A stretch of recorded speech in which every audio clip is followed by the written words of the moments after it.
Thomas Mitchell had always been the kind of man who minded his own business. Living on 30 acres of Montana wilderness, he liked the quiet life his carpenter work gave him. At 34, he'd grown used to the solitude after his divorce 3 years back. His nearest neighbor, Harold Peterson, lived about a mile down the dirt road in an old farmhouse that had seen better days. Thomas hadn't seen Harold in over a week, which wasn't unusual. The 62-year-old man kept to himself most of the time, but when Thomas drove past Harold's mailbox on his way to town, he noticed something odd. Mail was overflowing from the box, scattered on the ground where the wind had blown it around. That's strange, Thomas thought. Harold might be antisocial, but he was always careful about his mail. The man had mentioned something about important paperwork coming through regularly. Thomas pulled his truck over and gathered up the scattered letters and packages. Bills mostly, and some official-looking envelopes. He decided to drive up to Harold's house and check on him. Maybe the old man was sick or hurt. The gravel driveway crunched under his tires as he approached the weathered farmhouse. Everything looked normal until he saw her. A woman sat on the front porch steps clutching a brown suitcase that looked like it had traveled halfway around the world. She was small and thin, with dark blonde hair pulled back in a simple ponytail. Her clothes were neat but worn, and she looked like she hadn't slept in days. Thomas parked his truck and stepped out slowly, not wanting to startle her. As he got closer, he could see she was young, maybe late 20s, with tired green eyes that held a mixture of fear and determination. "Excuse me," Thomas called out gently. "Are you okay? Is Harold around?" The woman looked up at him with obvious relief at hearing another human voice. When she spoke, her accent was thick and unfamiliar. "Harold? He is gone. 5 days now." Thomas frowned and walked closer to the porch steps. "Gone? What do you mean, gone?" She struggled with the English words, pausing to think before speaking. "He leave note. Say he. Change mind. About marriage. Marriage." Thomas was confused. He'd never seen this woman before, and Harold had never mentioned anyone special in his life. The woman reached into a small purse and pulled out a crumpled piece of paper. She handed it to Thomas with shaking hands. The note was written in Harold's messy handwriting. "Can't do this anymore. Changed my mind about the whole thing. You'll figure something out." Thomas read the note twice, trying to make sense of it. "I'm sorry, but I don't understand." "Who are you?" "My name is Elena Petrov. I come from Ukraine to marry Harold. We meet through agency for male brides." She said the words carefully, like she'd practiced them many times. Thomas felt his stomach drop. Harold had ordered a mail-order bride. The whole idea seemed so old-fashioned and wrong, but looking at this woman's desperate situation, he realized it was very real. "How long have you been sitting here?" Thomas asked. 5 days. "I wait for him to come back. But food is finished, and I have no money for more." Thomas looked around the property. Harold's old pickup truck was gone, and the house had that empty feeling that comes when no one's been home for a while. "Where's Harold now? Did he say where he was going?" Elena shook her head. "No words to me. Just note on kitchen table when I wake up." Thomas ran his hand through his hair, trying to process what he was hearing. This woman had traveled thousands of miles to marry a stranger, only to be abandoned like an unwanted package. She was stranded in a foreign country with no money, limited English, and nowhere to go. "Do you have family back in Ukraine? Someone who could help you?" Elena's face grew sad. "No family left. War take everything. My house, my job, my parents. Harold was only chance for new life." The weight of her situation hit Thomas like a punch to the gut. She wasn't just inconvenienced or disappointed. She was completely alone in the world with no safety net and no way home. "Have you eaten today?" Thomas asked. Elena shook her head. "Little bread this morning. Is last food in house." Thomas made a decision that surprised even him. "Come on, let's get you something to eat." Elena looked uncertain. "I do not want charity. I work for food if you have job." "We'll figure something out," Thomas said, echoing Harold's cruel note but meaning something entirely different. "Right now you need food and a safe place to stay." Elena stood up slowly, gripping her suitcase handle tightly.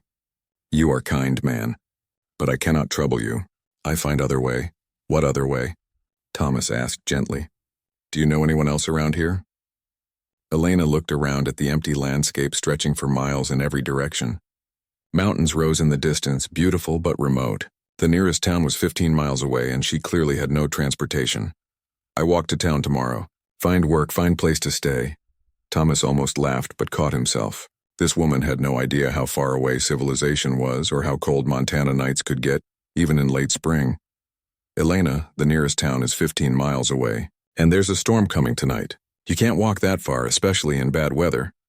Elena's face fell as the reality of her situation became clearer. She'd been hanging on to hope that somehow things would work out, but now she was facing the truth. She was truly stuck.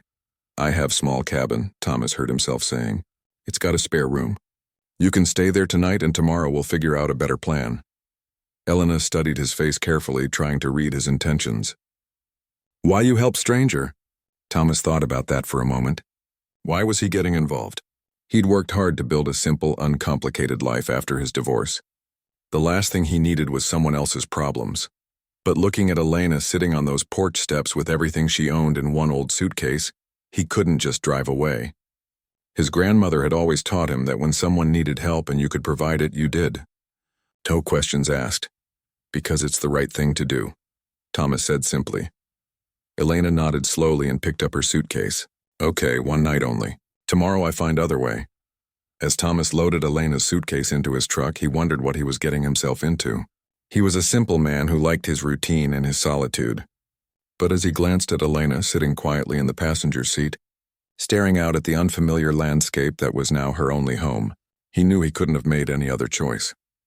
The drive to his cabin was quiet. Both of them lost in their own thoughts about how quickly life could change. Neither of them knew that this moment would be the beginning of something neither had expected to find. Thomas's cabin sat in a clearing surrounded by tall pine trees, with a view of the mountains that stretched endlessly into the sky. It was a simple two-bedroom place he'd built himself over several summers, with a stone fireplace and wide windows that let in plenty of natural light. He'd always been proud of his home, but now, seeing it through Elena's eyes, he wondered if it looked too isolated, too rustic. Elena stepped out of the truck and looked around with wide eyes. After days of sitting on Harold's rundown porch, Thomas's property felt like stepping into a different world. Everything was neat and well-maintained. A workshop sat off to one side with stacks of lumber and the smell of fresh sawdust in the air. This is a beautiful place, Elena said softly, and Thomas felt an unexpected warmth at her words. Thank you. I built most of it myself. He grabbed her suitcase from the truck bed. Come on, let me show you inside. The interior of the cabin was warm and inviting, with handmade furniture that showed Thomas's skill as a craftsman. Elena ran her fingers along the smooth surface of a dining table, admiring the intricate woodwork.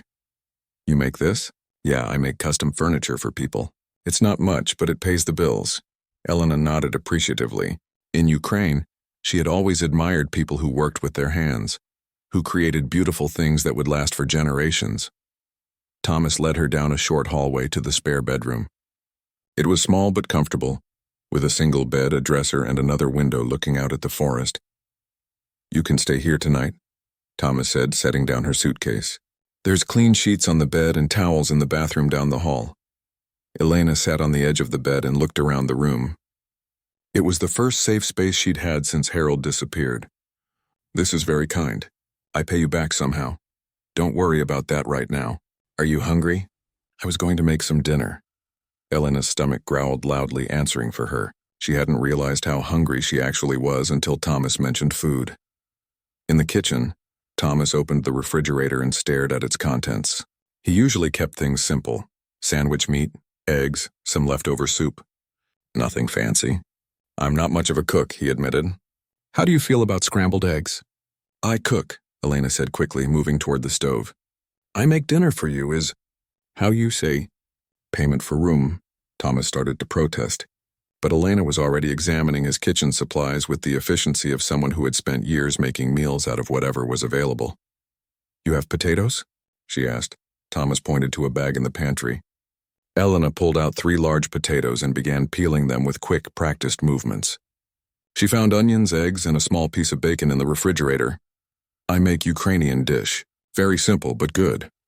Thomas watched as Elena transformed his basic ingredients into something that smelled incredible. She diced the potatoes and onions, cooked the bacon until it was crispy, then combined everything into a hearty skillet meal. She worked without measuring anything, seasoning by taste and instinct. Where did you learn to cook like that? Thomas asked. My grandmother teach me when I was little girl. She say, Elena, you can make feast from nothing if you know how. Elena's face grew sad for a moment. She died 2 years ago before war get bad. Thomas felt a pang of sympathy. He'd lost his own grandmother 5 years back, and he knew how much those family connections meant. They ate dinner at Thomas's handmade table, and despite the language barrier, the meal felt comfortable. Elena asked about his woodworking, and Thomas found himself explaining his craft in simple words she could understand. She told him about her job teaching children in Kiev, how much she loved seeing them learn new things. You miss teaching? Thomas asked. Very much. But war make everything different. School closed, children leave with families. I lose apartment when building get damage. Elena pushed food around on her plate. I think maybe in America I teach again someday. After dinner, Elena insisted on washing the dishes despite Thomas's protests. They worked side by side in the kitchen, and Thomas noticed how Elena took care with everything, treating his dishes and cookware like they were precious. Elena, Thomas said as they finished cleaning up, can I ask you something? How did you end up with Harold? I mean, how does the whole mail-order bride thing work? Elena dried her hands on a dish towel and leaned against the counter. Is not easy story to tell. You don't have to if you don't want to. No is okay. You deserve to know. Elena took a deep breath. When wars start getting bad in my city, I lose everything. Job, home, savings. I try to leave country, but is very expensive and difficult. I see advertisement online for American men who want wife. They say is good way to come to America. Start new life. Thomas listened without judgment, trying to understand the desperation that would drive someone to such a decision. I look at many profiles, many men. Harold seems safe, quiet, he have house, steady job. He write letters, say he wants simple wife who cook and keep house clean. Not romantic, but honest, Elena shrugged. I think maybe honest is better than romantic promises that not real. How long were you married to him? 3 months, but was not real marriage. He picked me up at airport, we go to courthouse same day. Very quick, very businesslike. Elena's voice grew quieter. He give me small room in house, tell me rules about cooking and cleaning. But he never talked to me like wife. More like employee. Thomas felt anger building in his chest. He'd never liked Harold much, but this was worse than he'd imagined. Did he hurt you? No, not with hands. But he make me feel very small, very unwanted. Like I was mistake by but cannot return. Elena met Thomas's eyes. When he leave note and disappear, part of me was relief, but also terror. Because now I have nothing again. Thomas wanted to say something comforting, but he wasn't good with words. Instead, he got up and put on a pot of coffee. Do you take coffee? Yes, please. They sat in the living room with their coffee, and Thomas showed Elena some photo albums of his woodworking projects. She seemed genuinely interested in his craft, asking questions about different types of wood and techniques. This table very beautiful, Elena said, pointing to a photo of an intricate dining set. You sell this? Yeah, to a family in Billings. Took me 3 months to finish. In Ukraine, my grandfather was carpenter. He teach me little bit when I was child. I always loved smell of wood shaving, sound of tools working. Thomas smiled. Maybe tomorrow I'll show you the workshop if you're interested. Elena nodded eagerly. I would like very much. As the evening grew late, Thomas realized this was the most conversation he'd had with another person in months. Elena was easy to talk to despite the language barrier. She listened carefully and asked thoughtful questions. Thomas, Elena said as they prepared to go to their separate rooms, thank you for helping me today. I know is not your problem to solve. Everyone deserves help when they need it, Thomas replied. Tomorrow we'll figure out what comes next. Elena nodded and headed toward the spare room but paused at the doorway. You are a good man. I hope someday I can repay kindness. After Elena closed her bedroom door, Thomas sat in his living room for a long time, staring at the dying fire in the fireplace. His quiet, predictable life had suddenly become complicated.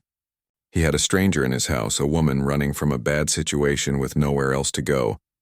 But as he thought about Elena's determination to cook dinner and wash dishes, her genuine interest in his work, and the quiet dignity she maintained despite her circumstances, Thomas realized something surprising. For the first time in years, his house didn't feel quite so empty.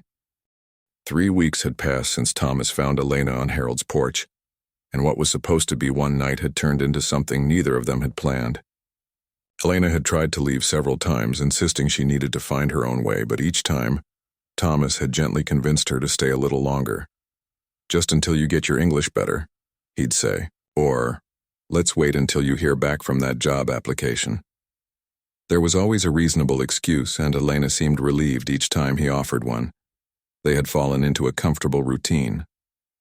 Thomas would wake up early and head to his workshop, while Elena prepared breakfast for both of them. She'd taken over most of the cooking without being asked, and Thomas had to admit his meals had never been better. Elena could turn the simplest ingredients into something delicious.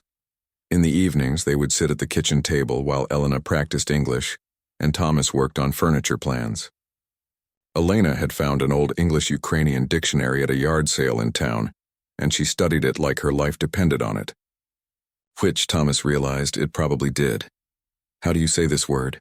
Elena would ask, pointing to something in the dictionary. Thomas would pronounce it slowly, and Elena would repeat it until she got it right. She was a quick learner, probably because she'd been a teacher back home. Within just a few weeks, her English had improved dramatically. "You're getting really good at this," Thomas told her one evening as she successfully explained a complicated recipe she wanted to try. Elena beamed with pride. "In Ukraine, I teach children English as second language. But learning is different when you must use every day to survive." That night, Elena had made borscht, a traditional Ukrainian soup that filled the cabin with rich, warming smells. Thomas had never tasted anything like it. "This is incredible," he said, taking another spoonful. "How did you make it so flavorful?" "Secret is in the vegetables you choose and how long you cook. My grandmother, she make best borscht in our village. She teach me when I was 12 years old." Elena's face grew wistful as she talked about her grandmother. Thomas had learned that Elena lost both her parents when she was young, and her grandmother had raised her.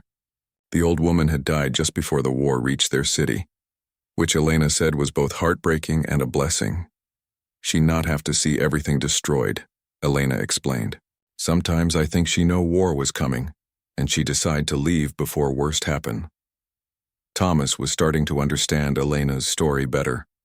She wasn't just someone who had chosen to come to America for a better life. She was a refugee who had lost everything and everyone she cared about. The mail-order bride arrangement with Harold had been an act of desperation, not romance. "Do you miss Ukraine?" Thomas asked one evening as they walked around his property after dinner. "I miss Ukraine, that was," Elena said carefully.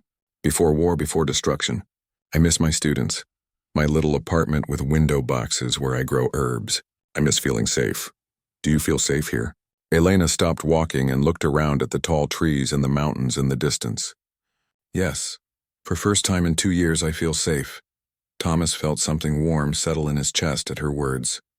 He'd always loved his land, but knowing that Elena found peace here made it feel even more special.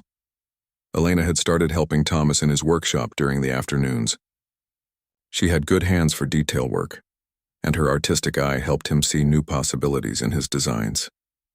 She was especially good at the finishing work, sanding pieces smooth and applying stain with careful, even strokes.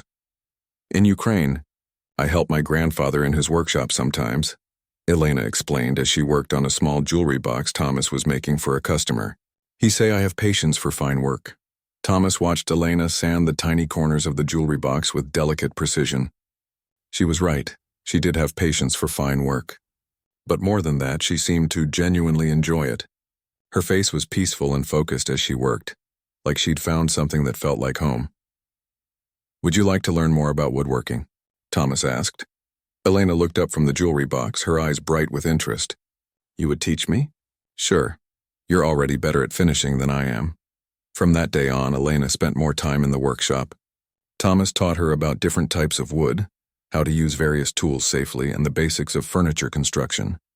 Elena was fascinated by everything, asking endless questions and practicing techniques until she got them right. "You are a very good teacher," Elena told Thomas one afternoon as she successfully completed her first dovetail joint. "You're a good student. And you already knew more than you thought?" Elena smiled and ran her fingers over the smooth joint she'd created. "Maybe it's something I can do for work someday, when I figure out what happens next." The question of what happened next was something they both avoided talking about directly. Elena's situation was complicated. She was legally married to Harold, but he had abandoned her. Her visa status was tied to that marriage, and she had no idea where Harold had gone or whether he planned to come back. Thomas had been doing research online, trying to understand Elena's legal options. The immigration laws were complicated and confusing, but one thing was clear: Elena needed help from someone who understood the system. "Elena," Thomas said one evening after they'd finished a particularly good dinner of stuffed cabbage rolls, "I think we need to talk to a lawyer about your situation." Elena's face went pale. "Lawyer costs much money." "I have no money for lawyer. There are lawyers who help people for free, especially people in situations like yours. I found a legal aid office in Billings that specializes in immigration cases." Elena was quiet for a long moment, turning her coffee cup around in her hands. "What if they say I must go back to Ukraine? Then we'll figure out another option." "But Elena, you can't just pretend this situation doesn't exist. Harold could come back at any time, or the immigration office could start asking questions about your marriage." Elena nodded slowly. She knew Thomas was right, but the thought of dealing with lawyers and government offices terrified her. "Will you come with me? To talk to lawyer?" "Of course." That night, Elena sat at the kitchen table long after Thomas had gone to bed, writing in a notebook she'd bought in town. She was making lists, things she needed to ask the lawyer, things she needed to figure out about her future, things she was grateful for. At the top of the gratitude list, she wrote Thomas's kindness in her careful English handwriting. Below that, she added safe place to sleep, good food, learning new skills, and feeling like person again.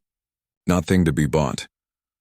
Elena closed the notebook and looked around the cabin that had become more of a home to her than anywhere she'd lived since leaving Ukraine. She knew this arrangement couldn't last forever. Thomas had his own life, and she couldn't keep depending on his charity. But for the first time since Harold disappeared, she felt like she might have options beyond just surviving day to day. In his bedroom, Thomas lay awake thinking about the conversation with Elena. He'd grown accustomed to having her around more than he wanted to admit. His cabin felt alive in ways it never had before. There was always something cooking on the stove, someone to talk to at dinner, the sound of another person moving around the house. But more than just the company, Thomas found himself genuinely caring about what happened to Elena. She was smart, hardworking, and kind. She deserved better than what Harold had given her, and certainly better than being sent back to a country torn apart by war. As Thomas finally drifted off to sleep, he made a decision. Whatever Elena's legal options turned out to be, he was going to help her fight for the chance to build a real life in America. It was the right thing to do, he told himself. But deep down he knew it was becoming about more than just doing the right thing. The sound of tires on gravel woke Thomas from a deep sleep. He glanced at his alarm clock. It was just past midnight. Who would be coming to his place this late? He pulled on jeans and a t-shirt and looked out his bedroom window. A pickup truck sat in his driveway with the engine running and headlights still on. Thomas felt his stomach drop when he recognized the truck. It was Harold's beat-up Ford, and Harold was climbing out of the driver's side, moving with the unsteady steps of someone who'd been drinking heavily. Thomas quickly walked to Elena's room and knocked softly. "Elena, wake up. Harold's here." He heard movement inside the room, then Elena's voice, thick with sleep and fear. "What does he want?" "I don't know, but stay in your room for now. I'll handle this." Thomas went to the front door and stepped onto the porch, closing the door firmly behind him. Harold was walking toward the house, and Thomas could smell alcohol from 10 feet away. "Harold, where have you been?" Thomas kept his voice calm and steady. "Been taking care of business," Harold slurred, stopping at the bottom of the porch steps. "Heard my wife's been staying here. Elena was stranded at your place with no food and no way to get help. I couldn't just leave her there." Harold laughed, but there was no humor in it. "She's not your problem, Thomas. She's mine. I paid good money for her and she belongs with me." Thomas felt anger flare in his chest at Harold's words. "She's not property, Harold. She's a person I'm legally married to, so send her out here so we can go home." "I don't think that's a good idea. You've been drinking and it's the middle of the night." Harold's face twisted with anger. "You think you're better than me, don't you? Living up here in your fancy cabin you built yourself, acting all high and mighty, but you're just a lonely, divorced guy who stole another man's wife. I didn't steal anyone. You abandoned her. I went to take care of some business. I always planned to come back for her. You left her with no money, no food, and a note saying you changed your mind about the marriage. Harold waved his hand dismissively. I was having second thoughts, okay? Marriage is a big step. But I worked things out and now I want my wife back. The front door opened behind Thomas and Elena stepped onto the porch. She'd put on jeans and a sweater, and Thomas could see she was trying hard to look brave despite the fear in her eyes. Harold, Elena said in a clear, strong voice.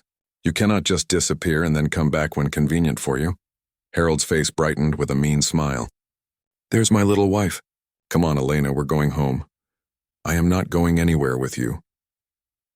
Elena stepped closer to Thomas, not hiding behind him but standing beside him.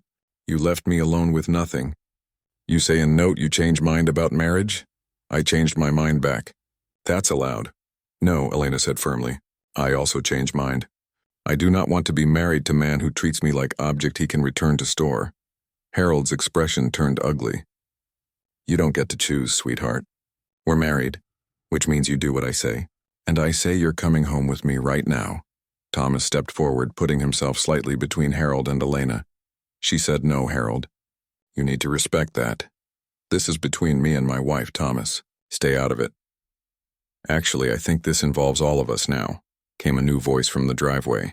A police officer was walking toward them, his hand resting casually on his radio. Evening, folks. I'm Officer Rodriguez. Got a call about a disturbance. Thomas was confused. He hadn't called the police, and he was pretty sure Elena hadn't either. Officer Rodriguez looked at the three of them, taking in Harold's obvious intoxication and the tense situation. Mr. Peterson, I take it. Harold straightened up, trying to look more sober than he was. That's right. I'm just here to collect my wife. Actually, sir, we've been looking for you. You missed your court date last week for the gambling debts case. Harold's face went pale. That got postponed. No, sir, it didn't. And there are some other charges that have come up related to your mail-order bride business. We're going to need you to come with us.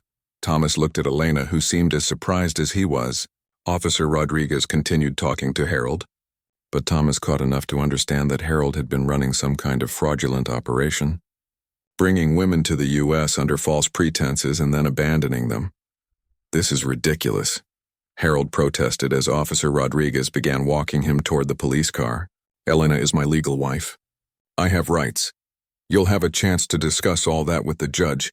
Sir, as Harold was led away, still protesting loudly, Officer Rodriguez returned to talk with Thomas and Elena. I'm sorry about the late hour, the officer said. We've been tracking Mr. Peterson for several days. When we saw his truck turn up this road, we followed to make sure everyone was safe. Is Elena in trouble? Thomas asked. Not at all. Actually, Ms. Petrov, we'd like to talk with you about your experiences with Mr. Peterson. There are several other women who have filed complaints about him, and your testimony could be very helpful. Elena looked overwhelmed. I do not understand. What kind of complaints? Similar to your situation. Mr. Peterson has been bringing women to the U.S., taking their money and documents, then abandoning them. It's a form of human trafficking. Elena swayed slightly and Thomas put a steadying hand on her arm. Human trafficking? Yes, ma'am. What happened to you was not just wrong, it was illegal. Mr. Peterson has been running this operation for almost 2 years. Officer Rodriguez gave Elena his card and explained that someone from the immigration office would contact her about her legal status. Given the circumstances and the fact that your marriage was part of a fraudulent operation, you'll likely have several options for staying in the country legally. After the police car drove away with Harold in the back seat, Thomas and Elena stood on the porch in shocked silence. I cannot believe this, Elena finally said. He was criminal, not just bad husband. How do you feel? Thomas asked. Elena was quiet for a long moment, looking out at the dark forest. Scared, but also relieved. For weeks I think maybe I am bad wife, maybe I do something wrong to make him leave. But he was never real husband. He was criminal who used me. They went back inside, but neither of them could sleep. They sat in the living room drinking tea and trying to process what had happened. What happens now? Elena asked. I guess we wait to hear from the immigration people. But Elena, this could be really good news for you. If your marriage was part of a criminal operation, they'll probably help you stay in the country. Elena nodded, but Thomas could see she was still shaken. I am sorry I bring this trouble to your house. You didn't bring trouble. Harold brought trouble. You're just trying to survive. Elena looked at Thomas with an expression he couldn't quite read. You could have sent me away when Harold came. Would have been easier for you. I wasn't going to let him take you anywhere, especially not drunk like that. Why? Why do you care what happens to me? Thomas felt heat rise in his face. It was a good question and one he'd been avoiding asking himself. Why did he care so much about what happened to Elena? When had helping a stranded stranger become something more personal? Because, Thomas started, then stopped. He wasn't ready to examine his feelings too closely, especially not tonight after everything that had happened. Because everyone deserves to be treated with respect and kindness. Elena studied his face in the dim lamplight. You are a good man, Thomas Mitchell. Better than you know. As they finally headed to their separate bedrooms, Thomas realized that Harold's return had changed something between him and Elena. She was no longer just someone he was helping temporarily. Tonight, when Harold had tried to take her away, Thomas had felt genuinely afraid of losing her, and that scared him more than he wanted to admit. In the weeks following Harold's arrest, something shifted between Thomas and Elena. The immediate crisis had passed, but it left them both more aware of how much their lives had become intertwined. Elena was no longer just a temporary guest in Thomas's home. She had become part of his daily routine, his work, and his thoughts. The immigration lawyer they'd finally met with had been optimistic about Elena's case. Because Harold's operation was being investigated as human trafficking, Elena would likely qualify for a special visa that would allow her to stay in the United States permanently. The process would take several months, but the lawyer was confident about the outcome. This is very good news, Elena had said after their meeting. But Thomas noticed she seemed subdued rather than excited. What's wrong? I thought you'd be happy about the visa news. Elena was quiet for a moment as they walked to Thomas's truck in the parking lot. I am happy, but also confused. For so long I only think about staying safe, staying in America. Now that seems possible. I must think about what kind of life I want to build. Thomas understood what she meant. When survival was the only goal, it was easy to focus on just the next step. But now Elena had to think about her future, where she wanted to live, what kind of work she wanted to do, what would make her happy. That evening, Elena had been unusually quiet during dinner. She'd made pierogi from scratch, a labor-intensive dish that had taken her most of the afternoon. The little dumplings were perfect, filled with potato and cheese and served with sour cream and caramelized onions. These are amazing, Thomas said, taking another bite. But you seemed stressed while you were making them. Everything okay? Elena set down her fork and looked at him directly. Thomas, I need to ask you something, and I want honest answer. Thomas felt his stomach tighten. Okay. Why do you let me stay here so long? Is more than kindness now. Is 2 months. You could have helped me find apartment in town or women's shelter. But you asked me to stay, why? Thomas had been dreading this conversation, but he knew Elena deserved an honest answer. The problem was he wasn't entirely sure what the honest answer was. At first it was just about helping someone who needed help, Thomas said slowly. But then, I don't know. I got used to having you here. The house feels different with you in it. Better. Better how? Thomas struggled to find the right words. Less lonely, I guess. More like a home instead of just a place where I sleep and eat. Elena nodded thoughtfully. For me also this place feels like home. More than anywhere since I leave Ukraine. But Thomas, I worry that I stay because it's easy. Because I am afraid to try building life on my own. Is that what you think you should do? Build a life on your own? I do not know. In Ukraine before war I was an independent woman. I have my own apartment, my own job, my own money. I make my own decisions. But here I depend on you for everything, place to live, food to eat, work to do. Sometimes I wonder if I stay because I am grateful or because I am scared or because... Elena paused as if she was afraid to finish the thought. Because what? Elena met his eyes. Because I have feelings for you that I do not understand. Thomas felt his heart skip a beat. Elena's honesty was both thrilling and terrifying. He'd been developing feelings for her too, but he'd been afraid to examine them too closely. Elena, I need you to know that I never expected anything from you in return for letting you stay here. I hope you know that. I do know that. Is part of why I have feelings. You treat me like person who has value, not like woman who owes you something. They sat in silence for a moment. both of them processing what Elena had just admitted.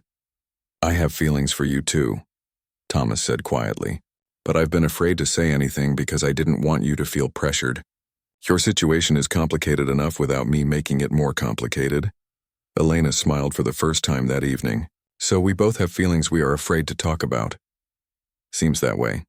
Elena reached across the table and took Thomas's hand. Her fingers were warm and calloused from working in the shop. "Maybe we talk about them anyway. Maybe it's time to be honest about what is happening between us."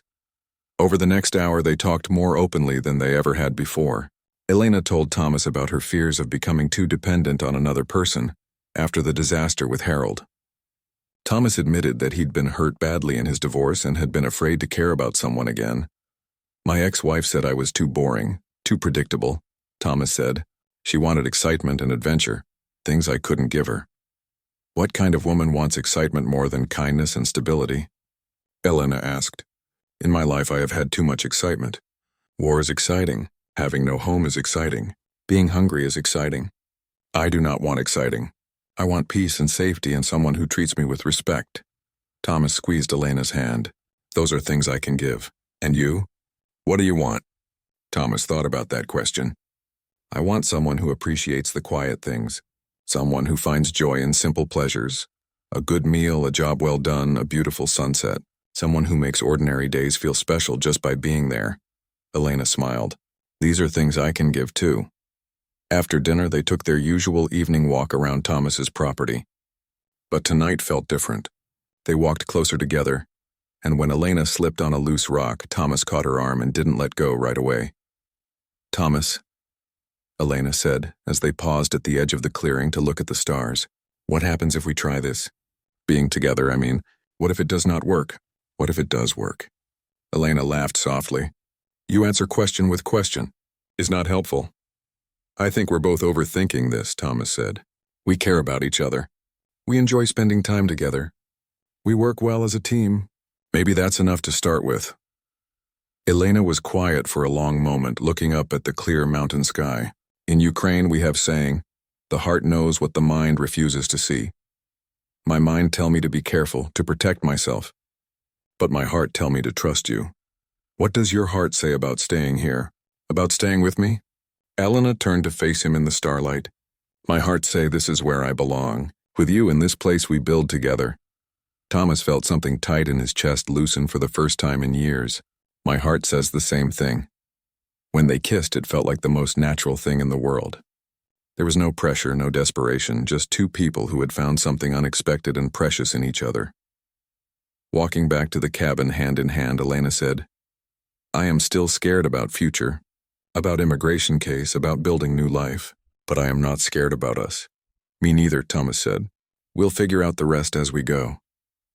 That night, Elena moved her things into Thomas's bedroom, not because she felt obligated or grateful, but because she wanted to.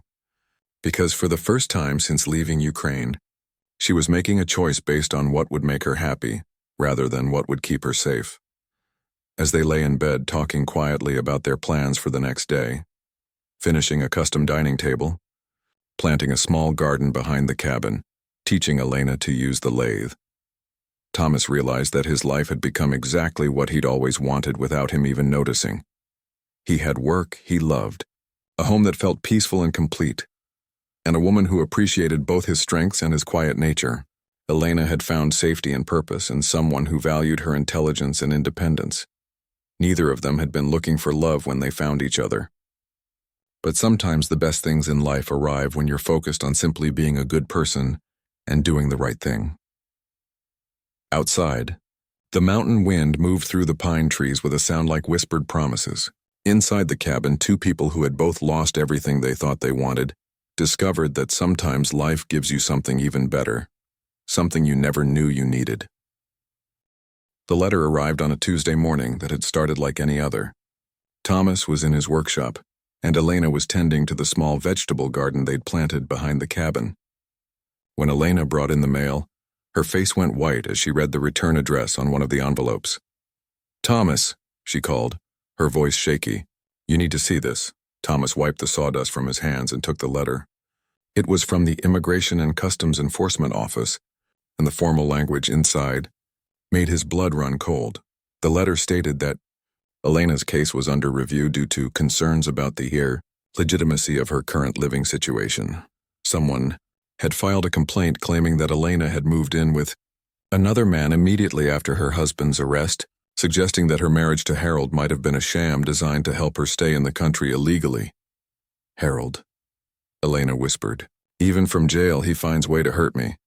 Thomas read through the letter twice, trying to understand all the legal terminology. It says you have 30 days to provide documentation about your living situation and relationship with Harold, and they want you to report to the immigration office for an interview. Elena sank into a kitchen chair, her hands shaking. What if they do not believe me? What if they think I was working with Harold to trick system? Hey, Thomas said, kneeling beside her chair. We'll figure this out. We have the immigration lawyer and we have all the evidence about Harold's criminal operation. But letter says they have concerns about me living with you. Maybe they think I leave Harold to be with you, not because he abandoned me. Thomas felt a surge of anger. Even locked up, Harold was still trying to control Elena's life. That's not what happened, and we can prove it. Over the next few days, Thomas and Elena gathered every piece of evidence they could find. They had the police report from the night Harold was arrested, Thomas's phone records showing when he first called the immigration lawyer, receipts from when Elena had been staying at Harold's house with no money for food. Their lawyer, Jennifer Chen, was optimistic but realistic when they met with her. The good news is that we have a strong case, she said, spreading documents across her desk. Harold's criminal charges support your story completely. The bad news is that immigration cases can be unpredictable, especially when someone files a complaint. What kind of complaint? Elena asked. Harold's lawyer filed paperwork claiming that you were never a legitimate mail-order bride, that you were working with Harold to bring you to the country illegally, and that you moved in with Thomas as part of a plan to establish a fake relationship for immigration purposes. Elena's face flushed with anger. This is not true. How can he say these things from jail? He can say them because he's desperate, Jennifer explained.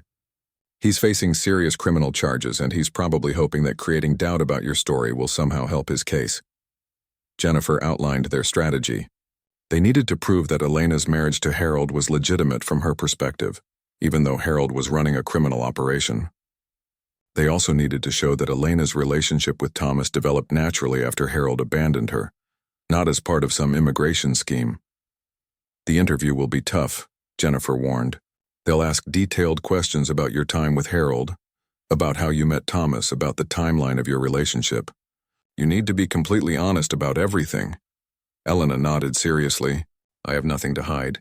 I tell truth about everything. As they prepared for the interview, Elena had to relive all the painful details of her time with Harold. She wrote out a timeline of events describing how isolated and controlled she had felt, how Harold had treated her more like property than a wife. It is hard to write these things, Elena told Thomas one evening as she worked on her statement. It makes me remember how helpless I felt. Thomas watched Elena carefully. The stress of the immigration case was taking a toll on her. She wasn't sleeping well, and she'd lost weight from worry. Maybe we should postpone the interview, Thomas suggested. Give you more time to prepare. No, Elena said firmly. I want to finish this. I am tired of Harold having power over my life. The night before the interview, Elena couldn't sleep. She sat in the living room with a cup of tea, staring out at the forest that had become her sanctuary. Thomas found her there at 3 a.m. Can't sleep. I keep thinking about what happens if they do not believe me. What if they send me back to Ukraine? Thomas sat beside her on the couch. That's not going to happen. You cannot promise that. Immigration law is complicated, and Harold's lies might make them suspicious. Elena was right, and Thomas knew it. Despite all their evidence and preparation, there was still a chance that the immigration office would decide against her. Elena, if the worst happens, we'll appeal the decision. We'll fight it in court. Jennifer says there are other options. Elena turned to look at him. And what about us? What about this life we are building together? Thomas took her hands. What do you mean?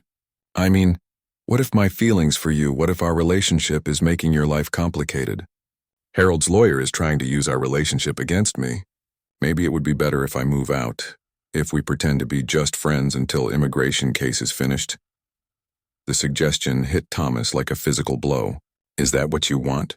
No, but I do not want my problems to hurt you. Already you spend money on lawyer. You spend time dealing with my case. Maybe it's too much. Thomas was quiet for a moment, thinking about what Elena had said. She was right that her situation had complicated his life.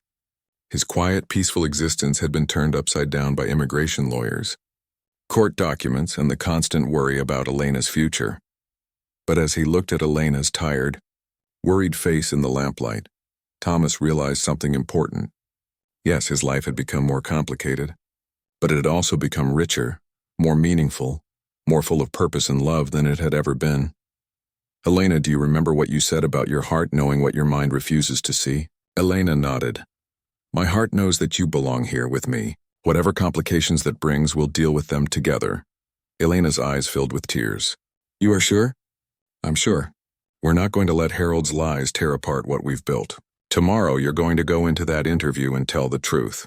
And whatever happens after that, we'll face it together. Elena leaned against Thomas's shoulder, and he felt some of the tension leave her body. I love you, she said quietly. It was the first time either of them had said those words, and Thomas felt their weight and importance.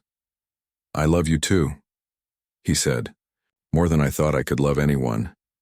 They sat together on the couch until sunrise, not talking much, just taking comfort in each other's presence. When morning came, Elena seemed calmer and more determined. I am ready, she said as they got dressed for the interview. I am ready to fight for this life we are building. Thomas drove Elena to the immigration office, and though he couldn't go into the interview with her, he waited in the parking lot the entire time. 3 hours later, Elena emerged looking exhausted but relieved. How did it go? Thomas asked as they drove home. Hard questions, but I tell truth about everything. About Harold, about you, about why I want to stay in America. Officer seemed to believe me, but she say decision will come by mail in few weeks. Elena was quiet for the rest of the drive, staring out at the familiar landscape that she hoped would continue to be her home. No matter what happens, she said as they pulled into their driveway, I am grateful for this time we have had together. You saved my life in more ways than one. Thomas parked the truck and turned to face Elena. You saved mine too. I just didn't realize it needed saving until you arrived. As they walked hand in hand toward their cabin, both of them knew that the next few weeks would determine not just Elena's legal status, but the entire future they had started to build together. But whatever the outcome, they would face it as a team. The decision from the immigration office came 3 weeks later, but it wasn't the clear answer Elena and Thomas had been hoping for. The letter stated that while Elena's case was being reviewed favorably, there were still concerns about the timing of her relationship with Thomas. The immigration officer wanted additional documentation and had scheduled a follow-up interview for the following month. More waiting, Elena said, setting the letter down on the kitchen table with a heavy sigh.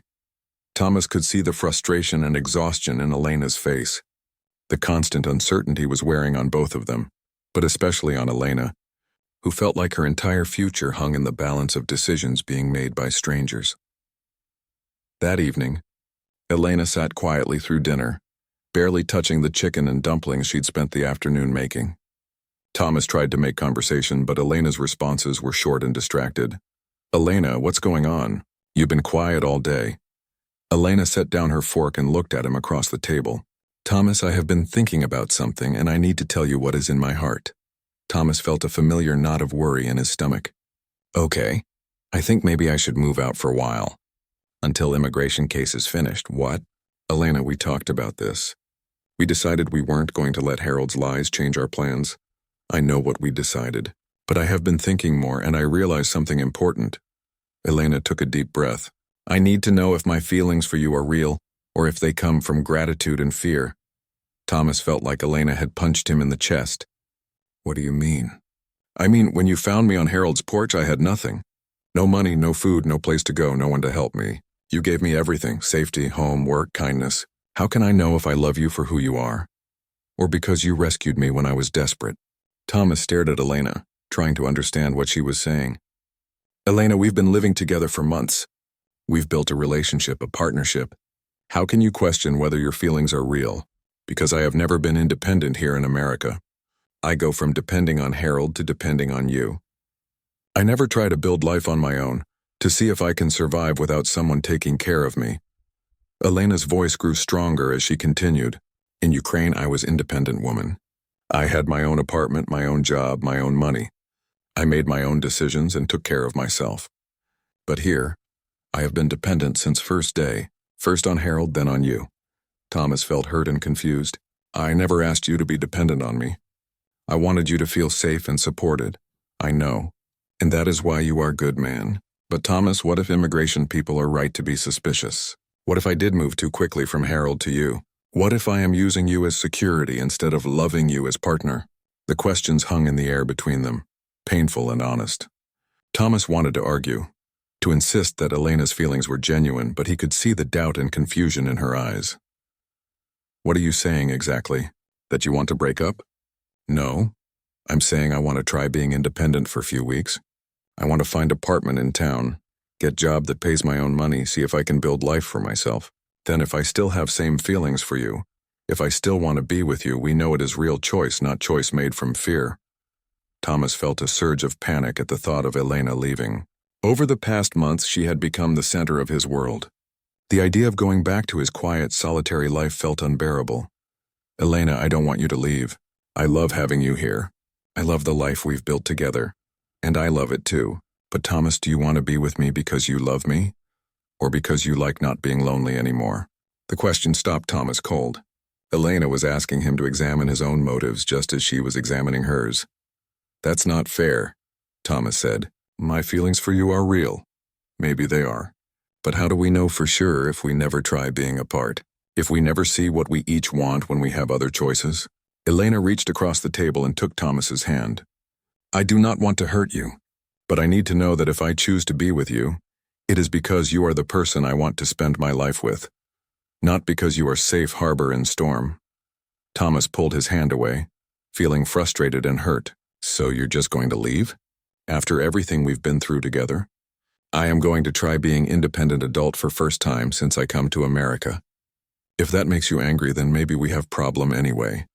Elena was right, and Thomas knew it even though he didn't want to admit it. If he couldn't support Elena's need to be independent, if he wanted her to stay only because he was afraid of being alone, then he wasn't the man he thought he was.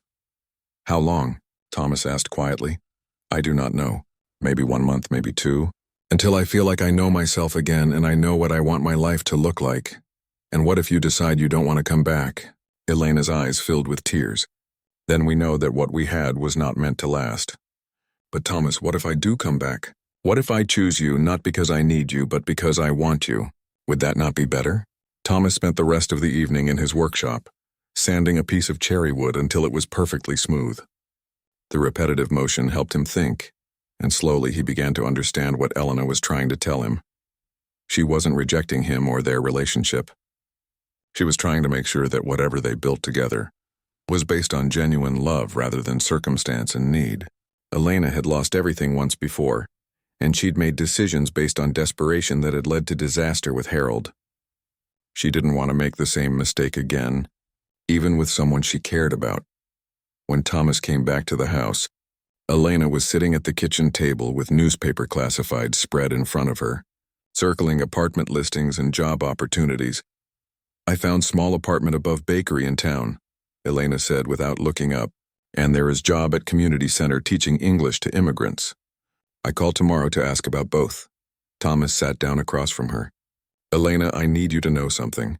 If you leave, it's going to hurt a lot, but I understand why you need to do this. Elena looked up at him with surprise. You do? Yeah. You're right that you've been dependent since you got to America. And you're right that we should know whether our feelings are based on love or just convenience and loneliness. Elena reached for his hand again, and this time Thomas didn't pull away. You are not angry? I'm scared, Thomas admitted. I'm scared you'll decide you don't need me. That you'll build a life in town and realize you're better off without me. And I am scared that I will not be able to take care of myself. That I will fail and have to come back not because I want to, but because I cannot survive alone. They sat holding hands across the kitchen table, both of them afraid of what the next few weeks would bring. When do you want to move out? Thomas asked. This weekend if apartment is available. That soon? Elena nodded. If I wait longer, I might lose courage. And Thomas, the longer I wait, the harder it becomes to know what is real feeling and what is habit. That night they held each other close, both of them trying to memorize the feeling of being together. Tomorrow, Elena would start making calls about apartments and jobs. Within a week, she would be living on her own for the first time since arriving in America. Elena, Thomas said into the darkness, what if this doesn't work? What if we can't find our way back to each other? Then we will know we tried to do right thing, Elena whispered back. And that is better than building life on foundation that is not solid.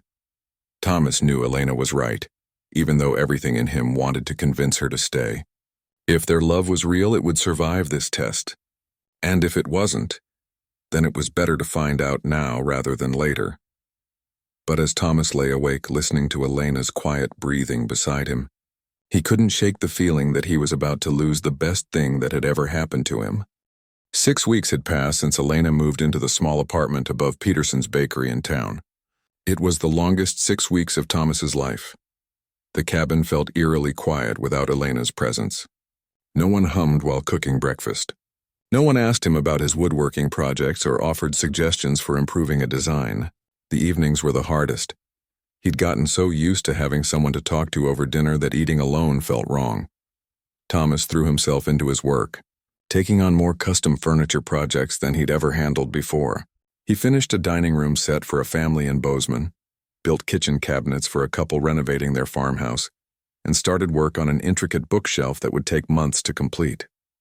The physical work helped, but it couldn't fill the emotional emptiness Elena's absence had created. Meanwhile, Elena was discovering things about herself that she'd forgotten during the chaos of the past year. Living alone in the small apartment, she had to manage every aspect of her life. Paying rent, buying groceries, navigating the bus system to get to work, dealing with landlord issues when the heating broke down. At first, these challenges felt overwhelming. But gradually, Elena realized she was more capable than she'd remembered. The job at the community center had turned out to be perfect for her. Teaching English to immigrants reminded Elena of her work back in Ukraine, and she found deep satisfaction in helping people navigate the same challenges she'd faced. Her students came from all over the world: Somalia, Guatemala, Vietnam, Syria, and their stories of resilience and hope inspired her daily. "You understand what we go through," said Maria, one of Elena's students from El Salvador. "When you teach us, we know you really know what it feels like to start over in a new place." Elena had also started taking night classes at the community college, working toward getting her teaching credentials recognized in the United States. It was challenging to study after working all day, but Elena loved having goals that were entirely her own. 3 weeks into Elena's independence experiment, Thomas received surprising news. His ex-wife Catherine called to tell him she was getting remarried and wanted to finalize some old paperwork. During their brief conversation, Catherine mentioned something that stuck with Thomas. "You sound different," she said. "Happier, less, I don't know, less closed off than you used to be." Thomas thought about that comment for days. Elena had changed him in ways he was only beginning to understand. She'd brought warmth and purpose into his life, but more than that, she'd helped him become more open, more willing to take emotional risks. Meanwhile, Elena was learning similar lessons about herself. Living independently, she discovered that her feelings for Thomas hadn't faded. If anything, they'd grown stronger. She missed their conversations, their walks around the property, the way he listened carefully to everything she said. But most importantly, she realized that she missed him not because she needed his help or protection, but because he made her life richer and more joyful. The breakthrough came during Elena's second immigration interview. This time, when the officer asked about her relationship with Thomas, Elena was able to answer with complete confidence. "I love Thomas," Elena said clearly, "not because he rescued me or because I need him to take care of me. I love him because he is kind and honest and hardworking, because he makes me laugh and he listens to my ideas, because when I am with him, I feel like the best version of myself." The immigration officer, a stern woman in her 50s, smiled for the first time during the interview. "Ms. Petrov, your case has been approved. You'll receive your permanent resident status within the next month." Elena walked out of the immigration office feeling like a completely different person than the scared, desperate woman who had sat on Harold's porch 6 months earlier. She was now legally free to build whatever life she wanted in America, and she knew exactly what that life should look like. That evening, Elena called Thomas from her apartment. They'd talked briefly a few times since she'd moved out, but their conversations had been careful and polite, both of them afraid to say too much. Thomas? It's Elena. Do you have time to talk? Of course. How are you? I'm good. Really good. I got news today about immigration case. It's approved. Thomas felt a surge of relief and happiness. Elena, that's wonderful. You must be so relieved. I am. But Thomas, there is something else I need to tell you. Thomas's heart started beating faster. What is it? I know now. About my feelings, about what I want. These weeks living alone, they show me who I am when I am not afraid, when I am not desperate, and what I learned is that I'm strong enough to take care of myself, but I don't want to do life alone. Elena took a deep breath. I want to do life with you, Thomas. Not because I need you, but because I choose you. Because you make everything better, even when everything is already good. Thomas felt tears in his eyes. Elena, are you saying what I think you're saying? I am saying I want to come home. If you still want me to. God, yes. I've missed you so much. The cabin doesn't feel like home without you. Can you pick me up tomorrow? I want to cook dinner for us. I want to see your workshop. I want to hear about all the projects you've been working on. I'll be there first thing in the morning. When Thomas picked Elena up the next day, the reunion felt different from their tentative early days together. Elena sat close to him in the truck, her hand on his arm as they drove through the familiar countryside toward home. Tell me everything, Thomas said. How was living in town? How do you like the job?